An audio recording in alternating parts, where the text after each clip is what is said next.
नमस्कार। दिन भर की बड़ी खबरों के विश्लेषण के कार्यक्रम सुनिए सच में आपका स्वागत है। मैं हूं मुकेश कुमार। दोस्तों, सत्य हिंदी लगातार कोशिश कर रहा है स्वतंत्र एवं निष्पक्ष पत्रकारिता को आगे बढ़ाने की, और हम चाहते हैं कि इस कोशिश में आप भी शामिल हों।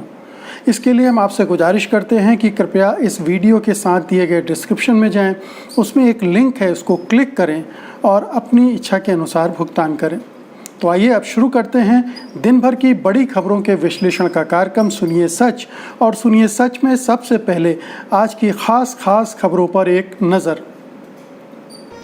चीन ने रिहा किए 10 बंधक, सरकार ने छिपाई बात या बोला झूठ। सरकार का एक और झूठ, सैनिक का परिवार बोला वो बिना हथियार थे। बीजेपी सांसद सुब्रमण्यम स्वामी बोले सीधे जिनपिंग से सवाल पूछें मोदी। दिग्विजय सिंधिया पहुंचे राज्यसभा, मणिपुर में किया स्पीकर ने खेल। स्क्रोल की संपादक सुप्रिया शर्मा के खिलाफ बनारस में एफआईआर। अब तक किसी भारतीय के लापता नहीं होने के दावे किए जा रहे थे, लेकिन अब चीन ने बंधक बनाए भारत के 10 सैनिकों को रिहा किया है। इनमें एक लेफ्टिनेंट कर्नल और 2 मेजर शामिल हैं। मीडिया रिपोर्टों के अनुसार ये रिहाई गुरुवार शाम को हुई। इन सभी को बीते सोमवार को लद्दाख की गलवान घाटी में चीनी सैनिकों के साथ झड़प में बंधक बना लिया गया था। 1962 में भारत चीन युद्ध के बाद ये पहली बार है कि चीन ने भारतीय सैनिकों को बंधक बनाया है। आनन फानन में दोनों पक्षों के बीच चली बातचीत के बाद लाइन ऑफ कंट्रोल यानी LAC पर इन्हें भारतीय पक्ष को सौंपा गया। द इंडियन एक्सप्रेस की रिपोर्ट के अनुसार मंगलवार से लेकर गुरुवार तक मेजर जनरल स्तर पर 3 राउंड की बातचीत चली। जब जवानों को सौंपा गया तो उनकी मेडिकल जांच जैसी औपचारिकताएं पूरी की गईं। इससे पहले ये दावे किए जा रहे थे कि कोई भी सैनिक या सेना का अफसर लापता नहीं है। तो ये खबर भी यही बताती कि सरकार ने किस तरह से इस पूरे मामले में एक तो झूठ भी बोला और फिर दूसरा ये कि चीज़ों को छिपाया भी। पहले दिन से ये खबर आ रही थी, जो अजय शुक्ला की रिपोर्ट थी उसमें साफ तौर पर कहा गया था कि जो 20 सैनिक मारे गए हैं, इसके अलावा भी कई सैनिकों को चीनी सेना ने बंधक बना लिया है, कैप्चर कर लिया है, और उनके बारे में सरकार चुप रही, उसने कोई जानकारी नहीं दी। सरकार के प्रवक्ता रोज़ कुछ ना कुछ बोलते थे, लेकिन इन सब के बारे में उन्होंने चुप्पी साधी रखी। यहाँ तक कि विदेश मंत्रालय के प्रवक्ता अनुराग श्रीवास्तव ने भी इस मामले में मिसिंग शब्द का इस्तेमाल किया। उन्होंने बंधक बनाने की बात नहीं की। एक तरह से ये भी तथ्यों को छिपाना था। तो इस पूरे मामले में जो बहुत सारे झूठ सरकार के स्तर पर निकल के आ रहे हैं, उनमें से एक झूठ ये भी था कि लोगों को बंधक बनाया गया, हमारे सैनिकों को बंधक बनाया गया। ये सोचिए कितनी बड़ी बात है कि पूरे देश को आपने अंधेरे में रखा, इतनी बड़ी घटना हुई और ये 78 लोग इस पूरे मामले में घायल हुए थे, और जिसमें से 20 तो मारे गए हैं। तो बताया जा रहा है कि 18 की हालत अभी भी बहुत गंभीर है, स्टेबल हैं लेकिन गंभीर है, और ये बंधक भी बना लिए। तो ये कितनी सारी चीज़ें एक साथ झूठ पर झूठ सरकार ने बोली हैं। और ये आप देखिए कि चीनी सेना ने तो खैर इस मामले में चुप्पी रखी ही, उसने किसी को कुछ नहीं बताया। उसने तो अपनी कैजुअल्टी के बारे में भी कोई बात नहीं की है मीडिया में, न बाहर। तो वो चीनी सेना का, चीनी सरकार का अपना काम करने का ढंग है, क्योंकि वहाँ कोई ट्रांसपेरेंसी नहीं है। वहाँ तो एक तरह की निरंकुश शासन व्यवस्था है, जिसमें जो चीनी कम्युनिस्ट पार्टी है उसी का राज है। जो चाहे जितना चाहे वो बताती है और बाकी छिपा जाती है। लेकिन हिंदुस्तान में एक लोकतांत्रिक देश है, यहाँ ट्रांसपेरेंसी और ख़बरों की का फ्री फ्लो एक बहुत ज़रूरी हिस्सा माना जाता है। लोकतंत्र की खबरों को रोका ना जाए, लोगों के साथ शेयर किया जाए। तो यहाँ सरकार ने इन मामलों में बहुत ही गोपनीयता बरती है। अगर गोपनीयता बरतने का मकसद ये होता कि उससे सेना को नुकसान ना हो तो समझ में आता, लेकिन ये ज़्यादातर कोशिशें इस बात के लिए हो रही थी कि राजनीतिक नुकसान ना हो, सरकार की भद ना पीटे कि इतना बड़ा मामला हो गया है और सरकार कुछ कर नहीं रही है। तो ये उसी का एक उदाहरण है। इसी से जुड़ी एक और खबर लेते हैं, इसी तरह की खबर जिसमें एक और झूठ सरकार का पकड़ा गया है। विदेश मंत्री एस जयशंकर ने क्या झूठ बोला था कि गलवान घाटी में शहीद हुए सैनिक हथियार लेके गए थे। जयशंकर ने अपने ट्वीट में बाकायदा, जब राहुल गांधी ने प्रश्न किए थे तो उन्होंने ट्वीट करके कहा था कि नहीं, हमारे सैनिक हथियार लेकर गए थे।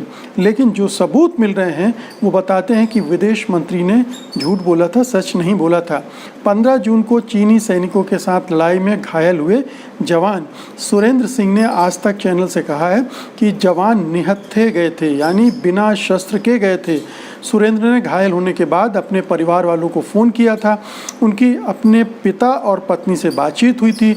दोनों ने कैमरे पर कहा है कि सुरेंद्र ने उन्हें बताया था कि वो निहत्थे थे और उन्हें चीनियों ने घेर कर मारा। सुरेंद्र का परिवार राजस्थान के अलवर में रहता है। सुरेंद्र के पिता बलवंत सिंह ने कहा कि कल 11-12 बजे फ़ोन आया, जिस दौरान सुरेंद्र सिंह से बात हुई। पूछने पर पता चला कि वो लेह के आसपास किसी अस्पताल में है। इस दौरान बताया कि भारतीय सेना के 300-400 आदमी थे, जबकि चीनी 2000 से 2500 तक थे। उन्होंने अचानक से हमला कर दिया। उनके पास रॉड, डंडे और पत्थर थे, जबकि हम लोग खाली हाथ थे। सुरेंद्र की पत्नी गुरप्रीत कौर ने भी बताया कि सुरेंद्र हमले के समय निहत्थे थे। तो ये दूसरी घटना है जिसमें सरकार का झूठ सामने निकल कर आ रहा है और इसमें विदेश मंत्री जयशंकर खुद कह रहे हैं कि वो निहत्थे नहीं थे, हथियार लेकर गए थे। ये सेना का नियम है कि वो निहत्थे नहीं जा सकते, उनको अपने हथियार रखने होते हैं। ये सही है कि जो 1996 का समझौता है उसमें प्रोटोकॉल है कि दोनों सेनाओं के जवान अपने हथियारों का इस्तेमाल नहीं कर सकते हैं, नहीं करना चाहिए। लेकिन उसी में जो अनुच्छेद 6 है उसमें ये भी प्रावधान है कि अगर आप पर संकट आ रहा है, जान का खतरा है, तब आप इस्तेमाल कर सकते हैं। कोई हमला हो रहा है तब आप इस्तेमाल कर सकते हैं। तो ये उसमें बाकायदा प्रावधान है जिसको जयशंकर साहब छुपा गए। अब देखिए कि ये जो सुरेंद्र सिंह का बयान है वो स्पष्ट कह रहा है कि ये लोग निहत्थे गए थे। अब सवाल उठता है कि इन्हें निहत्थे किसके आदेश पर भेजा गया था। स्पष्ट है कि स्थानीय स्तर पर ये निर्णय नहीं हुआ होगा। ये निर्णय दिल्ली के स्तर पर ये हुआ होगा, या तो CDS बिपिन रावत ने कहा होगा या फिर सरकार के नेतृत्व की तरफ से ये संदेश गया होगा कि आप बिना हथियारों के जाइए बातचीत के लिए। तो ये सीमा पर के मामले में बातचीत के लिए लोग वहाँ गए थे और उसी समय 2-2.5 हज़ार चीनी सैनिकों ने से जो भी बात हुई होगी, जो भी झड़प हुई होगी, उसके बाद उन्होंने इनको घेर कर मारा। चूँकि ये संख्या में थे तो 1 पर 3 थे, 4 थे और उन्होंने पूरी तरह से इनको मारा और उसी में ये भारी कैजुअलिटी हमारी हुई है। करीब 78 लोगों के घायल होने की खबर है, जिसमें से 20 लोग की तो मृत्यु हो चुकी है। बहुत सारे घायलों का इलाज चल रहा है, जिसमें से 18 अभी भी क्रिटिकल हालत में हैं, स्टेबल हैं, लेकिन उनकी हालत चिंताजनक बनी हुई है। तो ये दूसरा झूठ था। अब आइए इसी से जुड़ी एक और खबर लेते हैं। वो भी अपने आप में सरकार की मानसिकता और उसके कार्यशैली को एक्सपोज करती है, बेनकाब करती है। भारत और चीन के बीच लद्दाख स्थित वास्तविक नियंत्रण रेखा पर जारी तनाव के बीच मोदी सरकार पर चीनी सरकार के खिलाफ कड़ी प्रतिक्रिया करने का दबाव बढ़ता जा रहा है। अभी तक बहुत नरम दिख रही है सरकार। न मोदी कुछ बोल रहे हैं, न रक्षा मंत्री कुछ बोल रहे हैं, न विदेश मंत्री कुछ बोल रहा है, बल्कि पूरी सरकार एक तरह से खामोश है। बहुत छिटपुट शब्दों में, नरम स्वर में कुछ कहा गया है। जहां PM मोदी 2 दिन पहले खुद ये कह चुके हैं कि भारत अपनी संप्रभुता के साथ कोई समझौता नहीं कर सकता, वहीं विदेश मंत्री S जयशंकर ने भी अपने चीनी समकक्ष वांग यी को गलवान घाटी में हुई हिंसक झड़प पर चेतावनी दी है, बहुत ही नरम शब्दों में। इस बीच बीजेपी सांसद सुब्रमण्यम स्वामी ने कहा है कि PM मोदी को अब खुद आगे आकर चीनी राष्ट्रपति का नाम लेकर उनसे कोरोना वायरस महामारी पर जवाब मांगना चाहिए और गलवान घाटी को खाली कराने पर भी बात करनी चाहिए। स्वामी ने शुक्रवार को ट्वीट करके कहा कि ये बहुत हास्यास्पद है कि विदेश मंत्री कोरोना वायरस महामारी पर चर्चा करने के लिए अपने चीनी समकक्ष से मुलाकात करेंगे। प्रधानमंत्री को उन्हें बैठक में न शामिल होने देने के लिए कहना था और फिर स्वास्थ्य मंत्री डॉक्टर हर्षवर्धन को बैठक में भेजना था। स्वास्थ्य का मामला था, इसलिए अब ज़रूरत है कि PM मोदी भी जिनपिंग का नाम लेकर उन्हें गलवान घाटी खाली कराने के लिए कहें। इसके अलावा कांग्रेस के पूर्व अध्यक्ष राहुल गांधी ने भी मोदी सरकार को निशाने पर लिया है। उन्होंने कहा कि चीन ने सुनियोजित तरीके से हमला किया था, ये साफ हो गया है। भारत सरकार इस दौरान सोती रही और समस्या को टालती रही और सरकार की लापरवाही का खामियाजा हमारे जवानों को भुगतना पड़ा। तो दो तीन चीज़ें हैं। एक तो प्रधानमंत्री को अब नेतृत्व के स्तर पर बात करना चाहिए। मामला बहुत बढ़ गया है। ये डिप्लोमेटिक चैनल, ये मिलिट्री चैनल, ये अभी ठीक ढंग से काम नहीं कर रहे हैं। और जब वो बहुत दावा करते हैं कि उनके और शी जिनपिंग के बीच बहुत अच्छी केमिस्ट्री है, दोनों एक तरह से भाई भाई हैं, तो अब ये मौका आ गया है जब उन्हें सीधे अपने इन रिश्तों के आधार पर उनसे बात करनी चाहिए और गलवान घाटी को खाली करने के बारे में बात करनी चाहिए और जो हिंसा की है चीनी सैनिकों ने उसके बारे में भी बातचीत करना चाहिए। तो ये सुब्रमण्यम स्वामी जो कि बीजेपी के ही सांसद हैं, उनका कहना है। और दूसरी जो बात उन्होंने कही है कि जो RCI की मीटिंग होनी है जिसमें रूस, चीन और भारत हिस्सा लेंगे, उसमें कोरोना वायरस महामारी पर चर्चा होनी थी, तो उसमें विदेश मंत्री का क्या काम। लेकिन अब ये माना जा रहा है कि चूंकि परिस्थितियां बदल गई हैं, तो ये एक मौका ऐसा भी हो सकता है जब रूस की मध्यस्थता के साथ चीन और भारत इस मुद्दे पर भी बात कर लें, क्योंकि दोनों विदेश मंत्री होंगे। तो ये सुब्रमण्यम स्वामी की इस बात को थोड़ा सा हमें दरकिनार करना पड़ेगा कि ये मौका है जब विदेश मंत्री के स्तर पर बातचीत होगी और रूस उसमें सहयोग कर सकता है। तो उसमें कोई बुराई नहीं है जाने की, लेकिन जाहिर है कि ये साफ़ है कि सरकार की प्रायोरिटी अभी बहुत साफ़ नहीं है, वो बहुत कन्फ्यूजन में है। और ये तो बाद में घटना हुई, ये पहले तय हो गया था कि विदेश मंत्री जाएंगे। राहुल गांधी ने जो टिप्पणी की है वो लगातार सरकार पर निशाना साधे हुए हैं और उनकी एक एक बात सही निकल रही है। उन्होंने जो जो सवाल किए थे उसके जवाब वही निकले हैं। क्या निहत्थे गए थे? तो ये साफ़ हो गया कि निहत्थे गए थे, जबकि जयशंकर ने झूठ बोला था। उन्होंने ये भी पूछा था कि क्या गलवान घाटी पर कब्ज़ा हो गया है? अब ये बिल्कुल साफ़ है कि गलवान घाटी पर कब्ज़ा हो गया है। और ये अब जो आरोप है राहुल गांधी का कि सरकार सोती रही, ये भी साबित होता है कि गलवान घाटी पे अभी सैटेलाइट पिक्चर्स आ गए हैं जिनसे साफ है कि वहाँ चीनी सेना की गतिविधियाँ बहुत बढ़ गई थीं और वो कब्ज़ा करने की तैयारी के साथ वहाँ इकट्ठे हुए थे। इसकी सूचना भारत सरकार को नहीं रही, इसका मतलब है कि वो सोती रही, उसने समय पर कोई स्टेप नहीं उठाया, कदम नहीं उठाया, कार्रवाई नहीं की। और आइए अब अगली खबर का रुख करते हैं। आज 8 राज्यों की 19 सीटों पर राज्यसभा के लिए चुनाव हुए। इनमें सबसे ज़्यादा हंगामा गुजरात और मणिपुर में हुआ। गुजरात में कांग्रेस ने बीजेपी के 2 विधायकों के वोट को लेकर चुनाव आयोग का दरवाज़ा खटखटा दिया है, तो मणिपुर में स्पीकर ने उन 3 कांग्रेस के बागी विधायकों को वोट डालने की अनुमति दे दी जिन्होंने बीजेपी के पक्ष में वोट डालने को कहा था। इसके बावजूद कि हाई कोर्ट ने इन विधायकों का प्रवेश सदन में वर्जित कर दिया था, रोक दिया था। बाकी जिन 3 बीजेपी के विधायकों ने हाल में इस्तीफा दिया था, उन्होंने वोट नहीं डाले। वहीं गुजरात कांग्रेस ने भाजपा विधायक भूपेंद्र सिंह चुड़ासमा और केसर सिंह के खिलाफ चुनाव आयोग से शिकायत की और राज्यसभा का वोट रद्द करने का आग्रह किया। कांग्रेस ने शिकायत में कहा है कि भूपेंद्र सिंह की विधानसभा सीट की जीत को गुजरात उच्च न्यायालय खारिज कर चुका है और उनकी विधानसभा सदस्यता अब अस्तित्व में नहीं है। इसके अलावा केसर सिंह ने पूरी तरह से फिट होने के बावजूद एक प्रॉक्सी मतदाता के माध्यम से अपना वोट डाला। इसके बाद उसकी काउंटिंग लटक गई है और चुनाव आयोग के हस्तक्षेप के बाद ही आगे बढ़ेगी। इसके इतर राजस्थान में कांग्रेस ने 3 सीटों में से 2 पर कब्जा जमाया और बीजेपी के खाते में 1 सीट गई। वहीं मध्य प्रदेश से बीजेपी ने 2 सीटें जीत ली हैं। दिग्विजय सिंह चुनाव जीते हैं कांग्रेस की तरफ से और बीजेपी की तरफ से सिंधिया जीते हैं, ज्योतिरादित्य सिंधिया, और उनके दूसरे कैंडिडेट भी जीत गए हैं। तो बीजेपी ने मध्य प्रदेश की 2 सीटें जीती हैं और कांग्रेस को 1 सीट मिली है। तो इस तरह से और भी राज्यों के चुनाव हुए हैं, लेकिन ये 3 स्टेट पर खास नज़र लगी हुई थी। राजस्थान में खरीद फरोख्त की बात की जा रही थी। गहलोत साहब अपने विधायकों को लेकर एक फार्म हाउस में चले गए थे। गुजरात में तो बाकायदा खरीद फरोख्त पिछले 2 महीने से चल रही थी, कई कांग्रेसी विधायकों को तोड़ा गया था। और मणिपुर में चूंकि 2-3 दिन पहले ही नाटकीय ढंग से सत्ता परिवर्तन की गुंजाइश बन गई थी, कांग्रेस का बहुमत हो गया था, इसलिए उम्मीद की जा रही थी कि राज्यसभा सीट वो वहाँ जीतेगी। लेकिन चूंकि वहाँ के विधानसभा अध्यक्ष ने कुछ ऐसा खेल कर दिया कि जिन्हें वोट नहीं डालना था उन्होंने भी वोट डाला, और जाहिर है कि अब ये मसला कोर्ट में भी जाएगा। तो ये एक विवादास्पद फैसला था वहाँ के विधानसभा अध्यक्ष का, जिनकी वजह से वो सीट बीजेपी ने जीत ली है, जाहिर है कि तिकड़मों के ज़रिए।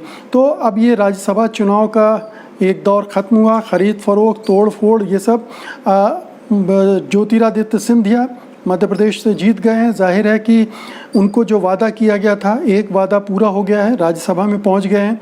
अब शायद केंद्र में मंत्री बनेंगे, और अब सबकी नज़रें मध्य प्रदेश में वहां होने वाले उपचुनाव पे रहेंगी, जो 24 सीटों के लिए उपचुनाव होने हैं, और उन पर काफ़ी कुछ दारोमदार है कि वहाँ की जो राज्य सरकार है वो आगे चल पाएगी या नहीं चल पाएगी। अगली खबर लेते हैं।